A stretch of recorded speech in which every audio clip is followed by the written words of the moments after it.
భయ్యా తెలుగులో చాలామంది సినిమా రివ్యూ చెప్పేవాళ్ళు చాలా ఉన్నారు భయ్యా. కానీ బెస్ట్ ఎవరు చెప్తారని చెప్పేసి చాలా తక్కువ మంది ఉన్నారు భయ్యా. అందులో వచ్చేసి మనం ఎవరని చెప్పేసి మాట్లాడుకుందాం వీడియోలో వచ్చేసి.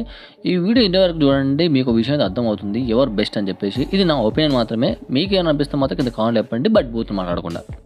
భయ్యా ప్రెజెంట్ ఎంతమంది ఉన్నా కూడా టాప్లో ఉన్నది మాత్రం ఫస్ట్ వచ్చేసి మహేందర్ వైబ్స్, రాగడి, రావణ్ ఫర్ యూ, పూలసొక్క, థైవ్యూ, ఇంకా చాలామంది ఉన్నారు. బట్ వీళ్ళకి మాత్రం వ్యూస్ చాలా ఎక్కువ కొడుతూ ఉంటామంట. ఎక్కువ మంది నమ్మది మాత్రం వీళ్ళనే. ఫస్ట్ వచ్చేసి మహేందర్ వైబ్స్ గురించి మాట్లాడుకుందాం భయ్య. నేను స్టార్టింగ్ చూస్తూ ఉన్నా భయ్య, తమిళ ఏమో ఒక్క ముక్కలో జన్ను చెప్పేశాడు భయ్య అని చెప్పేసి ఉంటుంది. కానీ ఇంతవరకు మాత్రం ఏ ఒక్కరు కూడా అలా జరగలేదు. కింద కామెంట్ కోసం మీకు కూడా అనిపిస్తూ ఉంటుంది భయ్య, ఏ ఒక్కరోజు నేను చెప్తాడా అని చెప్పేసి అందుకు చాలా మంది వెయిటింగ్ అవంట. అది బట్ జరిగేది భయ్య, మీరు మర్చిపోవాలి ఖచ్చితంగా. అన్న సోది చెప్పడం తప్ప ఇంకేమున్నా అంట. అది ఏదైనా సరే పైన ఖచ్చితంగా ఉంటుంది వీడియో మాత్రం. సినిమా బాగుందా లేదని చెప్పడం కంటే దాని యొక్క పుట్టుబోధ గురించి మొత్తం చెప్తూ ఉంటాడు అనమాట. అన్న చెప్పవచ్చు, అఫ్కోర్స్ లాంగ్ లెంత్ కాబట్టి చెప్పవచ్చు. బట్ ట్రైలర్ టీజర్ కూడా పైన చెప్పడం అనేది మరి అన్యాయం భయ్యేది. ఇలాంటి చేయడం అన్నకు మాత్రం సాధ్యమైతే భయ్య. జనాలు చూస్తున్నారు కాబట్టి అన్న ఇలా చెప్తా ఉన్నాడంట. ఇది నాకు అనిపించిన ఓపెన్ భయ్య. మీకు అనిపించుకుంది కామెంట్లో చెప్పండి. ఇంతకంటే ఇంకేం చెప్పలేను. బట్ నాకు జెన్యున్ అయితే కరెక్ట్ అయితే కాదనిపించినామంట. ఇంకొక గురించి మాట్లాడుకుందాం. నెంబర్ 2 రాగడి. మనోడికి రాగాలు ఎక్కువ, రివ్యూలు తక్కువ భయ్య. ఆయన జీవితంలో పాజిటివ్ రివ్యూ కంటే నెగిటివ్ రివ్యూస్ ఎక్కువ ఉంటాయి భయ్య. బాగుంది అని చెప్పింది అనుకోండి, ఆ సినిమా ఖచ్చితంగా బ్లాక్ బాయ్స్ అన్నట్టు భయ్య. కానీ అందులో 1000లో 1-2 మాత్రమే ఆ విధంగా జరుగుతూ ఉంటుంది. ఒక క్యాప్ వేసుకొని దీనమ్మ జీవితం అది బాగాలేదు, ఇది పోయింది అది పోయింది అన్నాడే కానీ ఇది నచ్చిందని చెప్పేసి ఒక్కసారి కూడా ఏం లేదు భయ్య. యాక్చువల్లీ మనోని ఒక సినిమా ఏమని చెప్పాలి భయ్య, అది ఏ రేంజ్లో ఉంటుందో చూడాలి ఒకసారి. అంటే ప్రతిదానికి ఒక పుల్ల పెడతా ఉంటాడు కదా, మరి ఒకసారి నేను తీస్తే ఏ విధంగా ఉంటుందో చూడాలి భయ్య. ప్రతి సినిమా ఖచ్చితంగా ఒక్క దగ్గర చూడైనా కొంచెం బోర్ కొట్టకుండా ఎవడైతే తీయలేడు భయ్య. ప్రతి చిన్నదానికి పుల్ల పెడకుండా పోతూ ఉంటే ఇక సినిమా తీసేసి మోసుకొని కూర్చోాలి భయ్య. అలాంటి ఈయన సినిమా చేయాలి ఇక. అందుకే అనుకుంటా కిరణ్ అబ్బవరం ఈయన పైన ఒక రోస్టింగ్ వీడితే చేశాడు భయ్య సినిమాలో అయితే. ఆ విషయం అతను కూడా అర్థమైపోయింది. సో ఇతను కూడా జెన్యున్ చెబితే నేనైతే ఒప్పుకోలేను భయ్య. Number 3 Ravan for you. Actually నిజం చెప్పాలనుకుంటే రావణ్ లెక్కన అనిపిస్తారు భయ్య. ఈ మహాన్ బాడు గురించి ఎంత తక్కువ చెప్తే అంత మంచి భయ్య. బాహుబలి సినిమాని కూడా యావరేజ్ అనే రకం వీడు భయ్య.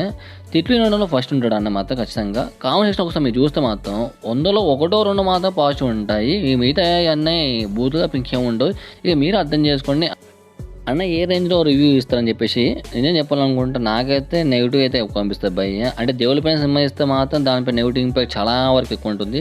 ఐ థింక్ మీరా మూవీ అనుకుంటా భయ్య. ఆ మూవీ చూస్తే మొత్తం నెగిటివ్ తప్ప ఇంకేం ఇవ్వలేదు మహానుభావుడు. దీనమ్మ జీవితం జనాలు నమ్ముతారు అని చెప్పేసి ఏది పడితే ఇస్తే ఇది కరెక్ట్ కాదు భయ్య. ఇది మాత్రం మానుకోవాలి ఖచ్చితంగా. యాక్చువల్లీ చెప్పాలంటే అతని ట్రోల్స్ చాలా వరకు అయితే ఉన్నాయి భయ్య మీరు చూస్తే మాత్రం. సో ఇతను కూడా కాదు భయ్య.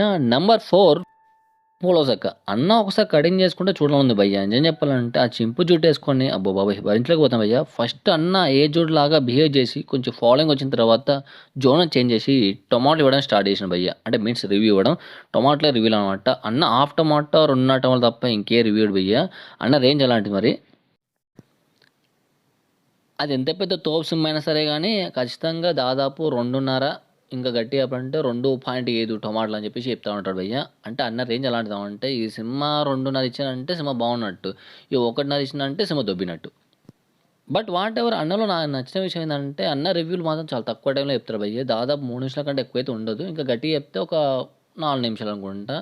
అదొకటి ప్లస్ పాయింట్ అనిపిస్తుంది. బట్ రివ్యూలు మాత్రం కొంచెం నాకు నెగిటివ్ అయితే ఎక్కువ పడుతుంది భయ్య. సో అన్న కూడా కాదనమాట. నెంబర్ 5 థైవ్యూ. థైవ్యూ అనడానికంటే తైలో పెట్టే వ్యూ అని చెప్పేసి అనడం కరెక్ట్ భయ్య. అంటే రివ్యూ అనేది అలా ఉంటుంది. అన్న రివ్యూ మొత్తం 90% ఇంగ్లీషు, 10% తెలుగులో ఉంటుంది భయ్య. ఆ మూవీ బాగుంది భయ్య. It's good. Emotion, trailer, action all are good. In middle of the story one drop is there భయ్య అన్నట్టు ఉంటుంది భయ్య. అంటే వన్ డిసప్పాయింట్గా ఉన్నట్టుగా అయితే చెప్తూ ఉంటాం అంట. అన్న ఇంగ్లీష్లో ఎప్పుడు తప్ప ఇంకా తెలుగులో చాలా తక్కువ అనమాట. యాక్చువల్లీ మనం దాని రివ్యూ అనుకోవాలా, ఇంగ్లీష్ కోచింగ్ సెంటర్ అనుకోవడం మాత్రం నాకైతే అర్థం కాదు భయ్య. ఒకప్పుడు రివ్యూ బాగుండదు భయ్య. ఇప్పుడైతే నాకైతే అంతగా అనిపించట్లేదు. అంటే కొంచెం పాజిటివ్ వైబ్ అనేది అప్పటిలాగైతే లేదు భయ్య. నాకైతే అదే అనిపించింది. సో అన్న కూడా కాదనమాట. బట్ బెస్ట్ రివ్యూర్ ఎవరు అని చెప్పేసి అనుకుంటే మాత్రం ఫేట్ గార్డ్ మీది భయ్య. సో నాకు అది అయితే బాగా నచ్చింది. సో ఓన్లీ వాయిస్ మాత్రం ఉంటుంది అన్నది అయితే. బట్ చెప్పడం మాత్రం జెన్యున్గా అయితే ఉన్నట్టు అనిపిస్తుందన్నమాట. తక్కువ టైంలో కరెక్ట్ ఇంపాక్ట్ అయితే ఉంటుంది. ఇంకా చాలామంది కూడా ఉన్నారు. ఇంక మాట్లాడుకుందాం భయ్య అది నెక్స్ట్ వీడియోలో.